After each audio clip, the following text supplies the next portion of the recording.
प्राकृत संख्या क्या होती है? प्राकृत संख्या क्या होती है? जो एक से स्टार्ट होती है। किससे स्टार्ट होती है? एक से। किससे स्टार्ट होती है?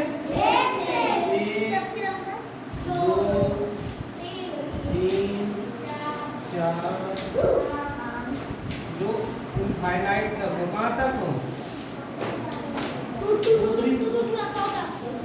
प्राकृत संख्या क्या होती है? 1 2 3 4 इसी तरीके आगे बढ़ती है। दूसरी क्या होती है? पूर्ण संख्या। कौन सी संख्या होती है? पूर्ण संख्या है। कौन सी संख्या है? पूर्ण संख्या है। क्या होता है? Whole number. क्या होता है? Whole number. रोल नंबर नहीं, रोल नंबर याद आ रहा है? कौन सी संख्या है? पूर्ण संख्या है। कौन सी संख्या है? इन्हें काय से व्यक्त करते हैं?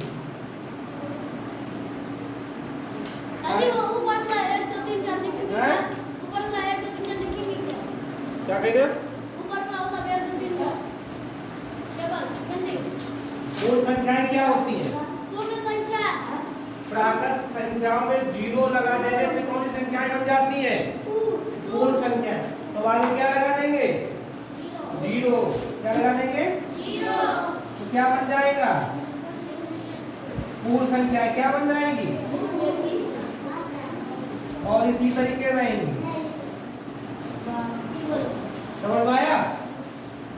प्राकृत संख्याएं कहाँ से स्टार्ट होती है? एक से। कहाँ से स्टार्ट होती है? एक से। और पूर्ण संख्याएं कहाँ से स्टार्ट होती है? जीरो से। और तीसरी कौन सी संख्या है? तीसरी कौन सी संख्या है? पूर्णांक संख्या है। कौन सी? पूर्णांक संख्या है। कौन सी संख्या है?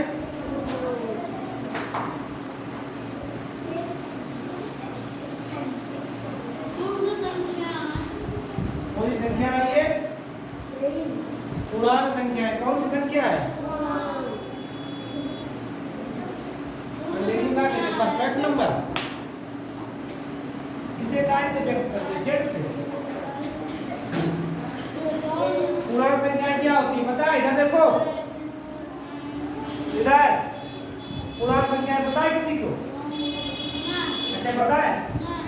दोनों पता है? अभी ये इधर देखो। अच्छा है, अभी ये सब संख्याएं काय में? प्लस में है। काय में है? अभी हमने माइनस में कोई संख्या ली है? ये क्या बनाया हमने? बताओ, ये क्या बनाया?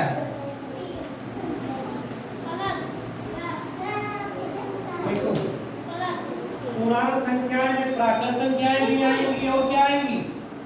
पूर्ण संख्याएं भी आएंगी। क्या आएंगी? प्राकृत भी आएंगी और पूर्ण भी आएंगी और एक और भी संख्या आएंगी, वो बता रहे हैं। सबसे पहले आप क्या लिखेंगे? जीरो। क्या लिखेंगे? जीरो। अब जीरो से बड़ा क्या होता है? क्या होता? एक। फिर ऐसे आगे संख्या क्या चलेगी? दो, फिर चार। अब जीरो से छोटा क्या होता है? जीरो का छोटा। इधर तो तुम्हारी प्लस जीरो का छोटा। इधर तो संख्या प्लस में चल रही है। इधर जीरो से छोटा क्या होता है? माइनस एक। माइनस में तो पूर्णांक संख्या क्या होगी? इधर क्या हो जाएगा? माइनस एक। क्या होगा? इधर माइनस, इधर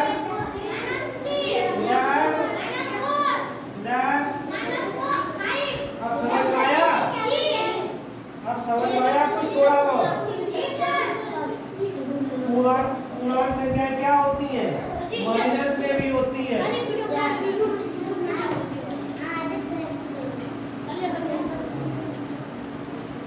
समझ में आया? प्राकृत पूर्ण पूर्णांक संख्या समझ में आई?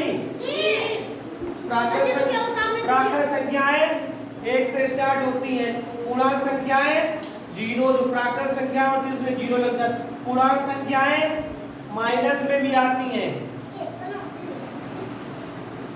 इसका एक शॉर्टकट बना दे, शॉर्टकट बना दे। लिखोगे इधर समझ लो पहले। देखो ये क्या बनाया, ये क्या बन रहा है, ये गोला बन रहा है। देखो सबसे कम कौन सी संख्या है, प्राकृत संख्या है। क्या है ये, प्राकृत है ये, पूर्ण है ये, पूर्णांक है। इसमें कौन सी संख्याएं आएंगी, 1 2 3, इसमें 0 1 2, इसमें -2 -1 0 1 2।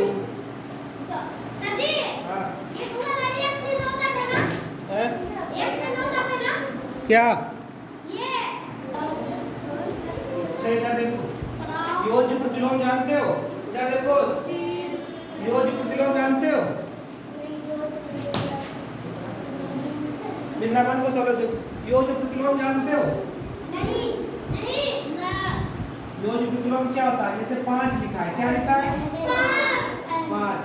हम पूछे इसका योज्य प्रतिलोम क्या होगा। योज्य प्रतिलोम क्या करता है, किसी भी संख्या को 0 कर देता है। योज्य प्रतिलोम क्या होता है, किसी भी संख्या में जोड़ने पर उसका योगफल क्या हो जाता है 0। जैसे 5 लिखा है तो इसमें योज्य प्रतिलोम क्या होगा, ऐसी संख्या जोड़ेंगे इसमें 0 हो जाए तो क्या जोड़ेंगे, -5। क्या जोड़ेंगे -5, तो क्या हो जाएगा योज्य। अब इधर ये प्लस में 5 लिखा, इधर ये माइनस में 5 लिखा, तो क्या आ जाएगा 0। क्या आ जाएगा 0। योज्य प्रतिलोम क्या होता है, वह संख्या जिसको किसी संख्या में जोड़ने पर योगफल क्या हो जाए 0 हो जाए। योज्य प्रतिलोम को और क्या कहते हैं, संयोजी प्रतिलोम। क्या कहते हैं, अब जैसे तुमसे कहे -10 का योज्य प्रतिलोम क्या होगा, बताओ 10 का -10 का योज्य प्रतिलोम क्या होगा। तुम्हें ऐसी संख्या जोड़नी है कि वो 0 कर दे, क्या जोड़ेंगे, क्या जोड़ेंगे 10। तो -10 का योज्य प्रतिलोम क्या है, +10। क्या है अब हम कहें 20 का योज्य प्रतिलोम क्या होगा, 20। हाँ 20 में क्या जोड़ेंगे, हाँ 20 है, हम 20 जोड़ देंगे तो 40 नहीं हो जाएगा। योज्य प्रतिलोम ऐसा उसका उल्टा जोड़ना होता है 10। अरे यार ये प्लस में है ना संख्या, तो इसका माइनस में नहीं जोड़ेंगे, क्या करेंगे -20 जोड़ देंगे। हमेशा अपोजिट साइन लेके जोड़ते हैं। योज्य प्रतिलोम क्या होता है 0 कर देता है, ये क्या हो जाएगा 20 का क्या हो जाएगा -20 जोड़ देंगे। क्या जोड़ देंगे -20।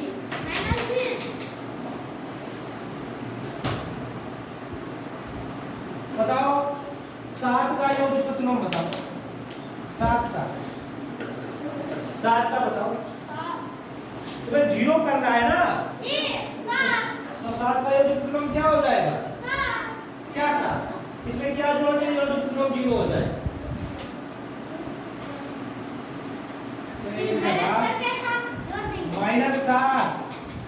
-7 जोड़ देंगे तो हो नहीं जाएगा,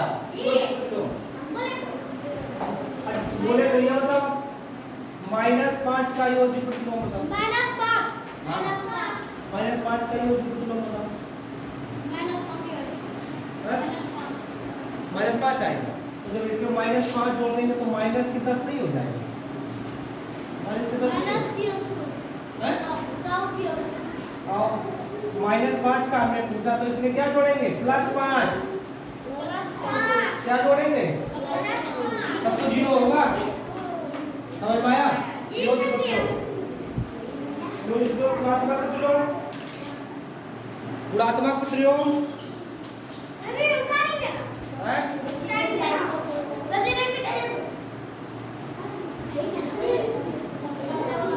अब 4 है, इधर देखो 4। गुणात्मक प्रतिलोम क्या निकालना है तुम्हें?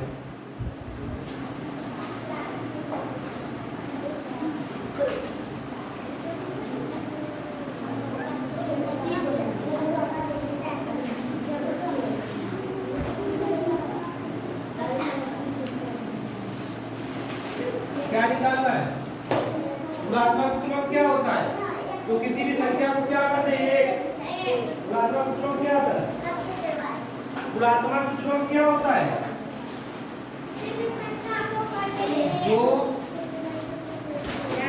दो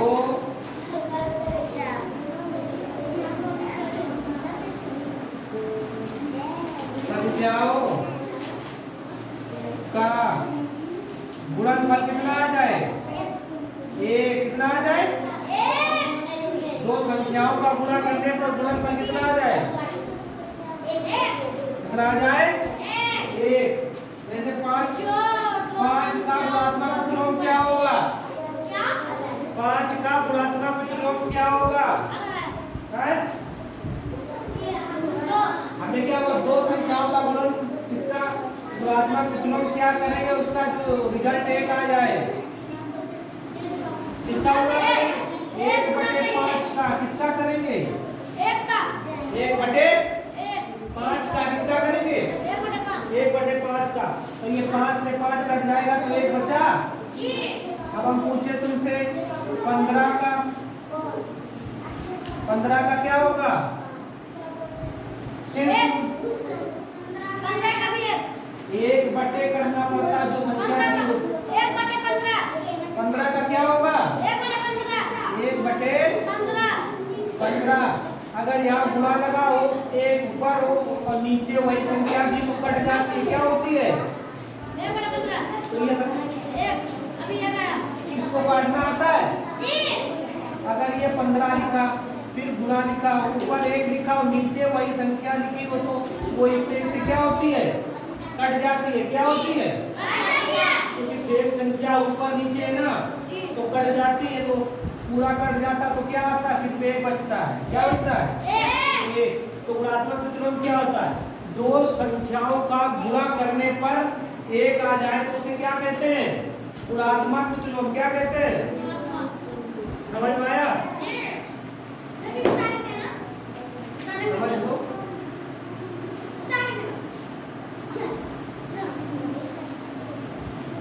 अब सवाल लगाओ।